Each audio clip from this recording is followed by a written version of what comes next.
আমি সমূহ ইয়াতে যিসকল পৰীক্ষাৰ্থী আহিছে তেখেতসকলক শুভেচ্ছা জ্ঞাপন কৰিছোঁ। আমাৰ ইতিমধ্যে এই মুখ্য দ্বাৰ খোলা হৈছে আৰু মানে ৱাৰ্ণিং পৰিছে। বৰ সুন্দৰভাৱে ল'ৰা ছোৱালী ছাত্ৰ ছাত্ৰীবোৰে আহিছে, আহি প্ৰৱেশ কৰিছে। তেখেতসকলৰ গোটেই মানে চিকিউৰিটিয়ে তেওঁলোকক খানা তালাচ কৰিছে। কোনো কাৰণত কোনো বস্তু তেখেতসকলে কোনো বৈদ্যুতিক সামগ্ৰী লৈ অহা নাই। সুন্দৰভাৱে আমাৰ 7খন স্কুল ইয়াতে এই চেণ্টাৰটোত পৰীক্ষা দিছে। এই সকলো একদম সুন্দৰভাৱে ভাল, একদম বৰ মানে ভদ্ৰ ল'ৰা ছাত্ৰ ছাত্ৰী, মানে ভাল লাগিছে। ভাল পৰিৱেশ, সুন্দৰ পৰিৱেশ। ইয়াত টিচাৰসকলে সম্পূৰ্ণৰূপে সহযোগ কৰিছে। অভিভাৱকসকলে চৰকাৰৰ নীতি নিয়ম মানিছে সুন্দৰভাৱে। তেখেতসকলে নিজৰ ছাত্ৰ ছাত্ৰীবোৰ, ল'ৰা ছোৱালীবোৰ লৈ ইয়াত থৈ তেওঁলোকে ইয়াৰ চেণ্টাৰৰ পৰা আঁতৰি গৈছে। ভাল লাগিছে। এটা সুন্দৰ ভাল বাতাবৰণ এটা সৃষ্টি হৈছে আৰু আশা কৰিছোঁ আহি থকা দিনবোৰতো আমাৰ এই পৰীক্ষা হলত এই চেণ্টাৰটিত সুন্দৰভাৱে সুচাৰুৰূপে পৰীক্ষা পৰিচালনা হ'ব, এইখিনি কামনা কৰিছোঁ।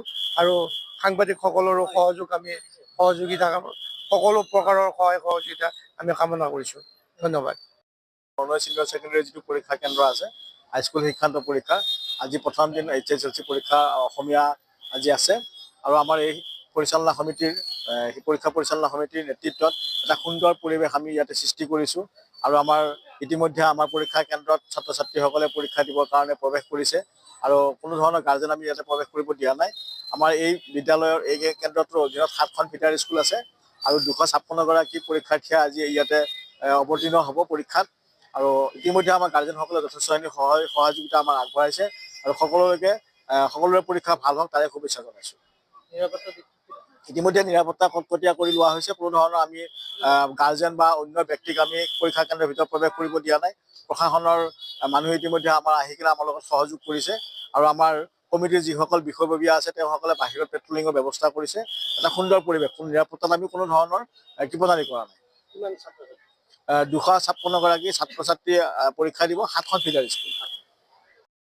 জনজাতি উচ্চতৰ মাধ্যমিক হাইস্কুল শাখান্ত পৰীক্ষা কেন্দ্ৰৰ তত্ত্বাৱধায়ক শ্ৰী দয়াৰাম দাস আজি বাগৰা গণেশগুৰি জনজাতি উচ্চতৰ মাধ্যমিক হাইস্কুল শাখান্ত পৰীক্ষাত প্ৰথম দিনৰ পৰীক্ষা আৰম্ভ হৈছে।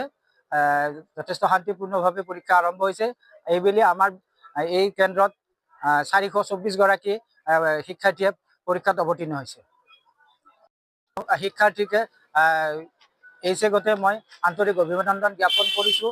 আৰু আমি ইতিমধ্যে অসম চৰকাৰ আৰু শিক্ষা বিভাগে সেৱাত দিয়া নিৰ্দেশ অনুসৰি সকলো নীতি নিয়ম মানি আমি চেণ্টাৰটো সুকলমে পৰিচালনাৰ কাৰণে সকলো যাৱতীয় ব্যৱস্থা গ্ৰহণ কৰিছোঁ আৰু আশা কৰোঁ এই চেণ্টাৰটো সুকলমে গোটেইকেইদিনৰ পৰীক্ষা সমাপ্ত হ'ব বুলি আমি আশা কৰিছোঁ। আৰু আমাৰ ইয়াত আঞ্চলিক ৰাইজ তথা ইয়াৰ সচেতন ব্যক্তিসকলে যথেষ্ট আমাক সহায় সহযোগ আগবঢ়াইছে। গতিকে আমি এই চেগতে সকলোকে মই ধন্যবাদ জনাইছোঁ আৰু আগন্তুক দিনবোৰতো তেখেতসকলৰ সহযোগিতা কামনা কৰিম।